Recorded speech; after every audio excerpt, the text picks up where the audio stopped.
This woman noticed the grass moving, then ran for it when she realized her life was in danger.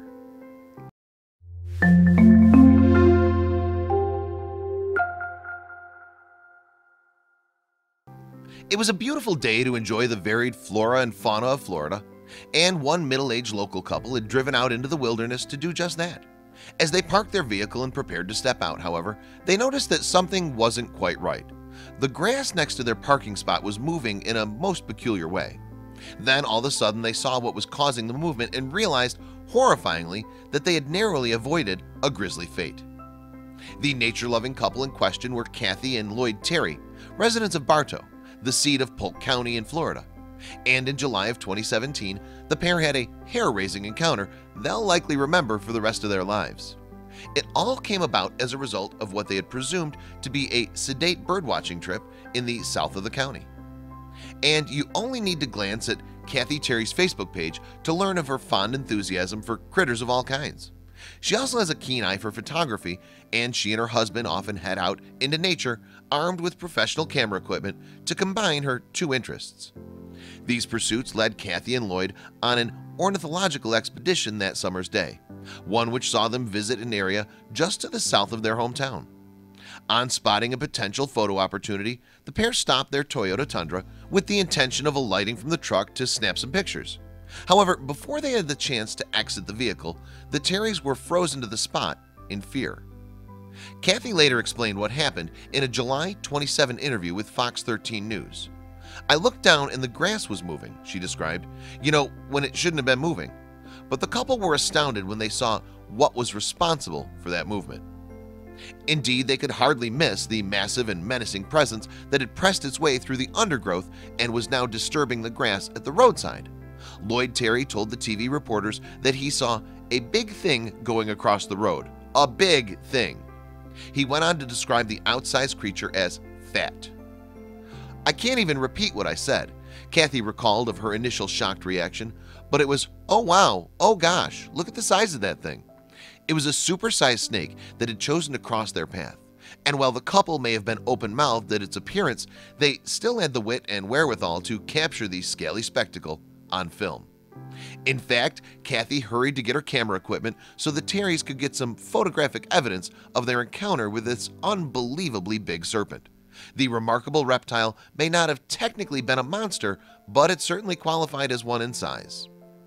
Experts viewing the shots Kathy took that day later identified the giant as an eastern diamondback rattlesnake. This species of venomous pit viper is native to the southeastern states of the US and derives its name from the diamond pattern running down its length. But was the massive specimen the terrified Terrys witnessed unusual? According to Lisa Riccigliano, who owns L&R Wildlife Services of Lakeland, Florida, the snake was a rare find indeed. "I would say it's probably at least 6 foot," she told Fox 13 News cameras, "probably easily pushing 100 pounds. That's a big snake, but such a length isn't unheard of among eastern diamondbacks, the largest variety of rattler. At least it's not uncommon for the female of the serpent species. The average size for male eastern diamondbacks is 5.5 feet. Females, by contrast, can grow to 6 feet or more. However, the rattlers may stretch even further. After one example was reportedly killed in 1946, records show that it measured a whopping 7.8 feet in length. And while the Terry snake was an awesome size, it's not just the length of the reptile that was impressive. As the heaviest of native venomous snakes, eastern diamondbacks on the larger end of the scale tend to weigh about 15 pounds or more.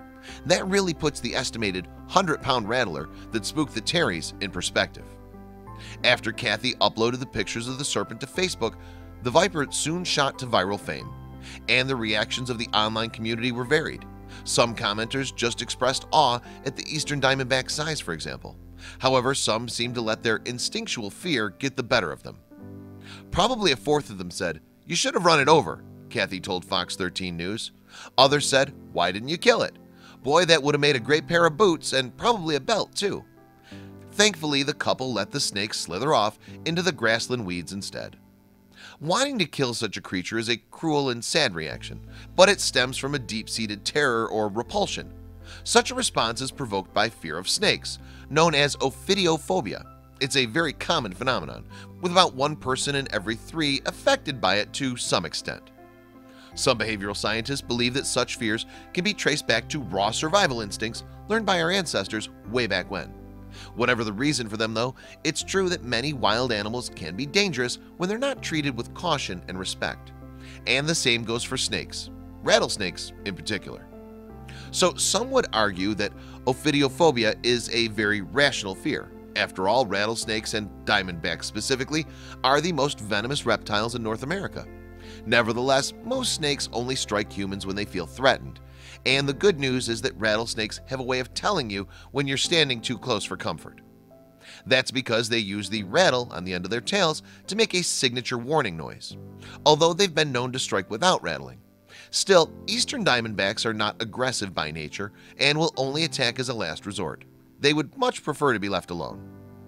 However, things could have ended up very differently that summer's day if the Terrys had been a little less cautious and not looked before they leaped from their truck. The snake could have easily struck if they stepped on it, and it would have been out of self-defense, reptile expert Riccigliano informed Fox 13 News. Indeed, a bite from an eastern diamondback of that size would have been potentially fatal. The TV news reporter also asked Kathy if the close call had put her off enjoying nature. "No, not a bit at all, but it's going to stop me from getting out of the truck as quickly," she answered. And those are wise words if you live in an area populated with venomous snakes. At the very least, you should watch where you walk. The creatures will fang you for it. Check out these other videos from Let Me Know. If you haven't made the move to subscribe to our channel, all you need to do is click on that red subscribe button. Thank you for watching.